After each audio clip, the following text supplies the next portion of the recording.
Hello everybody and welcome back to another Minecraft tutorial. In this video I'm going to show you how to build the Nether furnace setup that you see right here.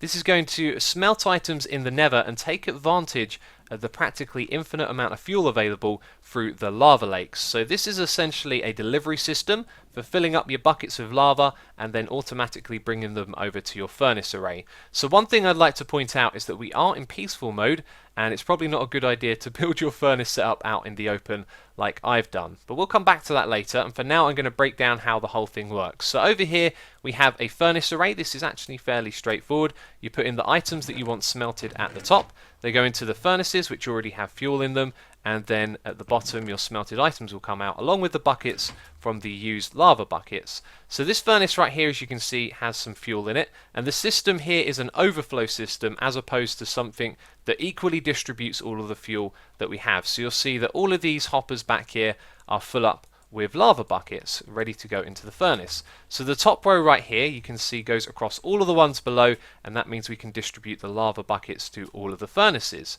So over here we have one lava bucket. When that is empty, this minecart chest is going to get pushed all the way down to the bottom. So down the bottom here we have a system for storing lava buckets and sending them back up to the system over there as well. So this is where the player would stand with tons and tons of buckets and grab loads of lava.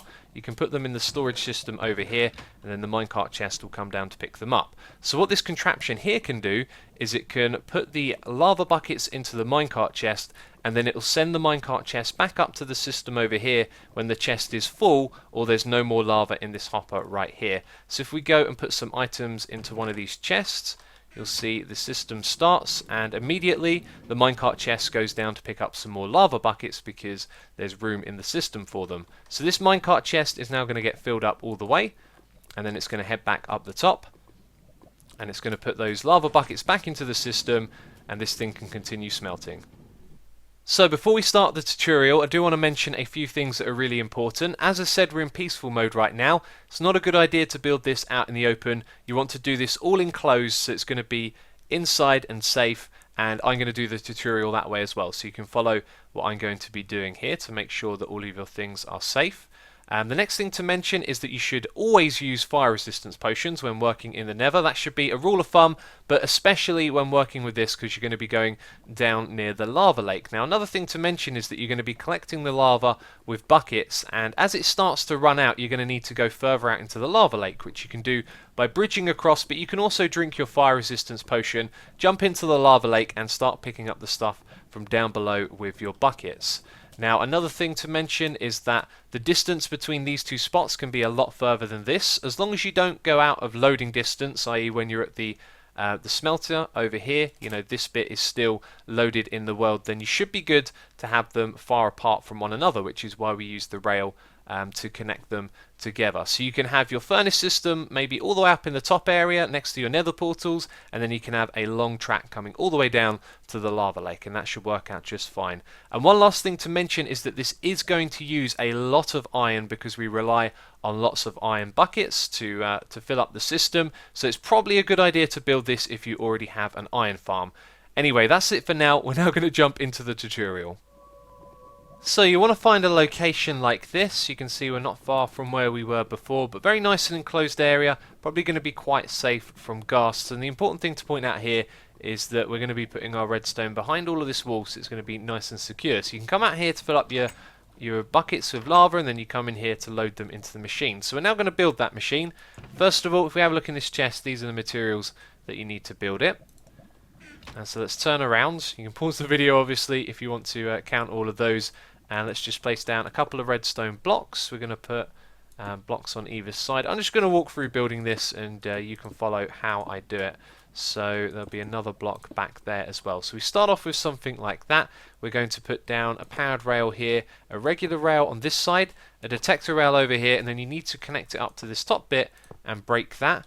And then we don't need the rails anymore. We also need a hopper, which you want to have facing into the block above where the detector rail is. So now it's facing into that space, which is exactly what we wanted. So we also need a block down here as well. We're going to put a redstone torch on that. We're going to put a piece of redstone on top of this block, and then a comparator over to the side, another one over here, and then we need to go around the back and place a sticky piston facing downwards in this spot right here. Just put a block of redstone there. We'll have another block here with a piece of redstone on it, and I do believe that is the contraption finished, with the exception of a sticky piston up here and a block. That bit is actually quite important. So now we can perform a quick test to see if this has been built correctly. This has room for one more lava bucket, so we'll send it on its way.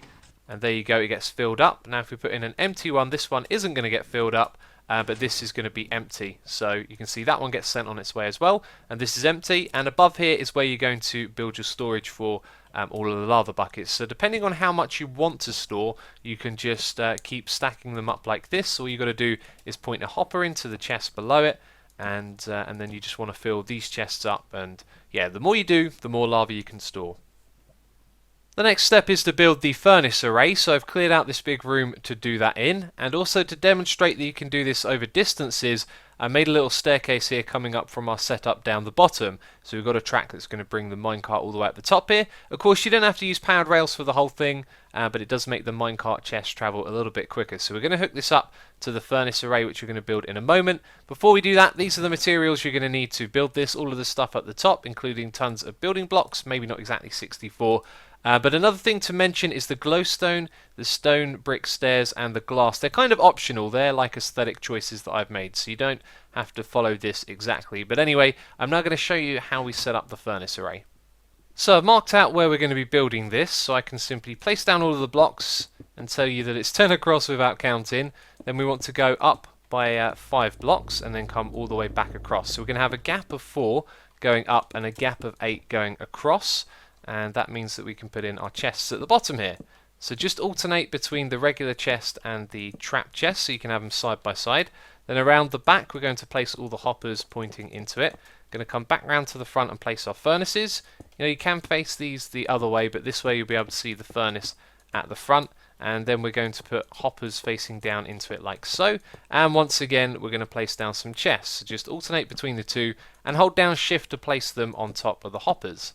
So there we go, all of our chests are in place. Around the back we're now going to put hoppers pointing into each of the furnaces, and when we get to this end, the far side, we're going to have one pointing into the hopper there, and then the rest of them are going to point into the hopper in front of them, coming all the way over to the end, and then we go out by 2 like so, and this is where we build some of the redstone. So we're going to place down some blocks like so.